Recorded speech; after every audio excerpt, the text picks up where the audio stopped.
And today we are going to get weird together because so often the weirder the better, so that we can follow the breadcrumbs of our intuition. So I can't wait to dive in and share all about how the weirder you notice your signs out there, the clearer they are for you. So what does that mean? What does that look like? We're going to talk about that today.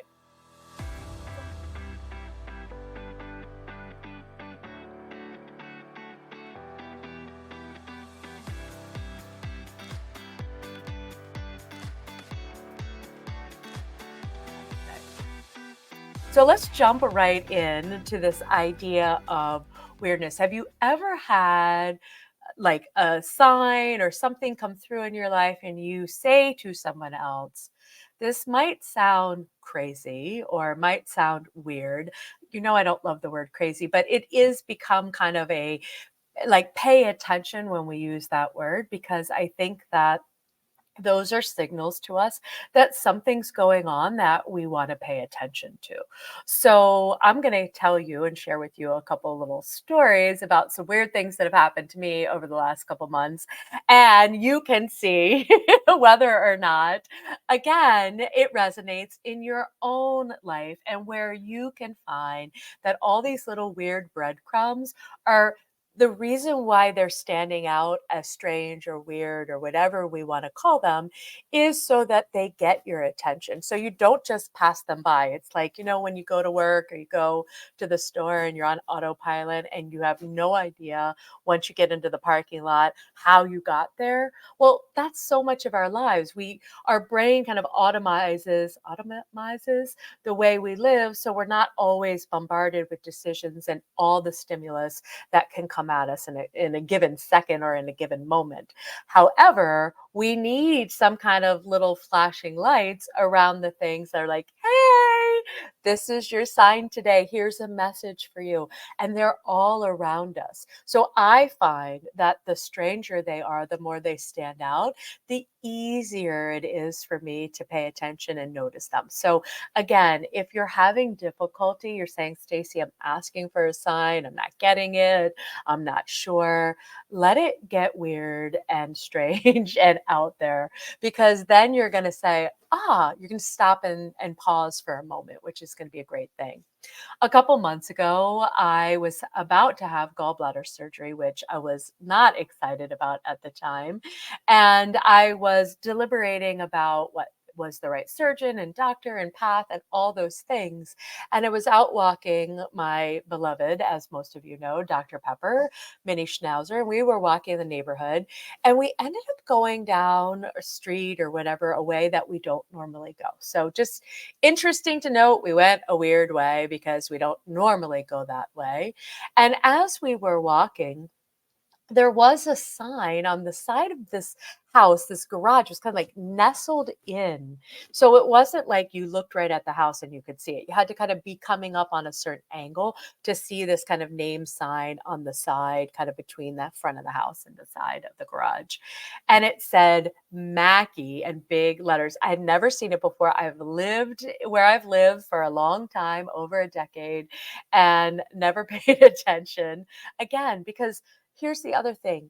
A sign that you see today is a sign that, and when it gets your attention, is for this moment. You might be around lots of signs all over the place, but they're not necessarily meant for this moment.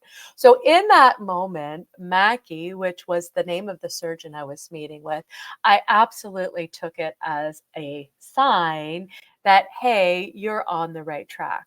You are on the way, right, to putting these pieces together to taking care of what's going on in your body. And then later that same day, which I think is so interesting as well too, I walked down the street, regular path, all of that, and there was a bald eagle sitting at the entrance of my neighborhood. Now, every once in a while there'll be an eagle, but it is not a regular every day.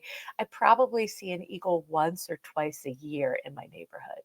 And there's that eagle sitting right there. And again, just caught my attention. I happened to look up. I saw him sitting there and I was like, ooh, what message do you have? It was, unusual enough to get my attention.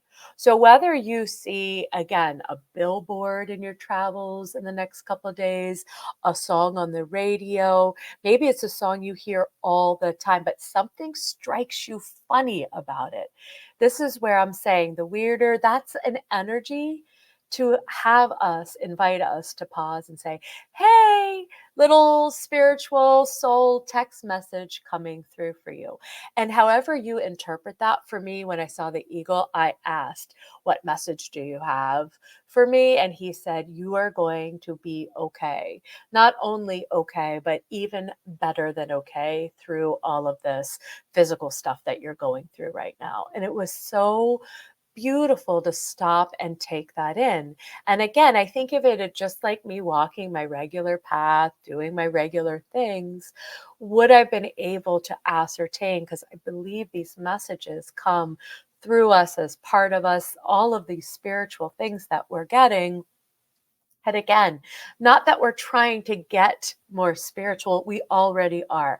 Being the messy human, walking around, wondering if it's a sign or it's not a sign, all of that, you're already in the depths of being in this beautiful energy on this planet. So again, it's that asking and using the weirdness to bring your attention to what is most, I don't want to say important, but most maybe pressing right now in this moment that wants to say, again, it's like they rented a huge billboard to get your attention or to get my attention. And I love that. I love that it can be absolutely so unusual and it can be very unique to us. So something that somebody else wouldn't get. When I walked into the surgeon's office right now, I had these two other messages.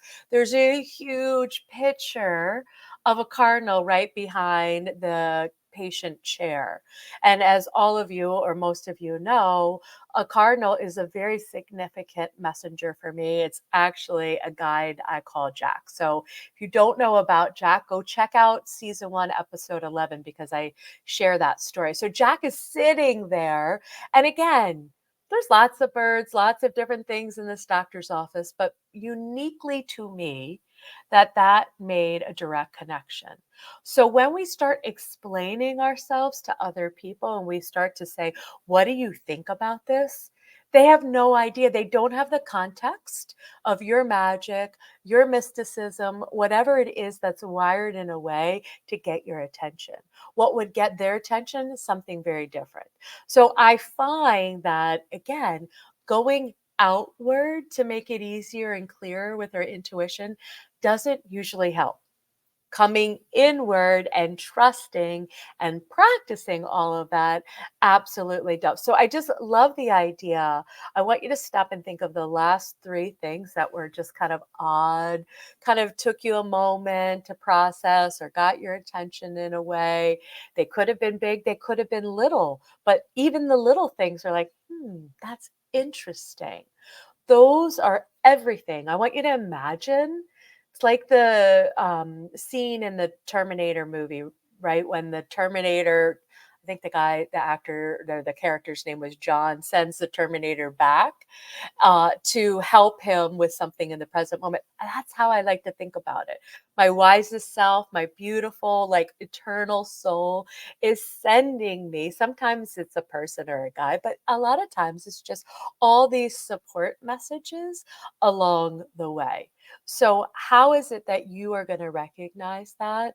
To me, slowing down is always a great thing, right? Asking and then being open to receiving that and being open to the funnier, the sillier, the wackier, the wonkier it is, the more it's meant for you. So I can't wait for you to tell me, drop me a line, come over to my Facebook group, Everyday Enchantment. Let's talk about this. What are the wildest signs that you've gotten? I've had many a wild sign over my life. And sometimes I think when I really am not quite sure, they get even wilder. So again, not anything that you would probably go, oh yes, Stace, I would see that as a sign too, but very much like the world according to Stacey, the signs according to Stacey, operating for me, operating for you as well. So take that moment. Think of the like three wildest things that has ever come your way to get your attention, right? We love it. We see it in movies all the time that some of those big gestures, they don't have to be so huge, but big enough that they've gotten your attention over the years. Start there. Start to practice and play and honor those and invite more of that in. When you set the intention that it can get weird and wild and a little unique for you, it can be so much fun. The universe's energy, all of this beautiful love, has an incredible sense of humor and wants to joke and tease with us and all of the things. So the more we just jump into that pool with it, the more it just expands. And again, in the best ways. So like I said, I can't wait to hear what you've been experiencing, what you do experience as a result of thinking about this. Pop over, chat with me, and let me know. And again, the weirder, the better, the weirder, the more fun, making it easy for you to tap into what wisdom is already within you. All right, loves, have a great, incredible day. And I can't wait to see you during and with the next podcast episode. So until then, have an amazing, amazing time. And that's a wrap. Thank you so much for tuning in. Get all the delicious details and links we've mentioned in this episode in the show notes below. If you'd like to chat about this episode or learn more about how to work with me, come visit me in my private Facebook group, Everyday Enchantment, or check out my website, staceyandon.com, where you can find out more about my Leap of Faith coaching, my Map Makers group program, and the School of Intuitive Magic. Plus a special shout out for all the production and editing of this show by Richard Wilmore. That's it for now, love. Here's to living a life enchanted. See you soon.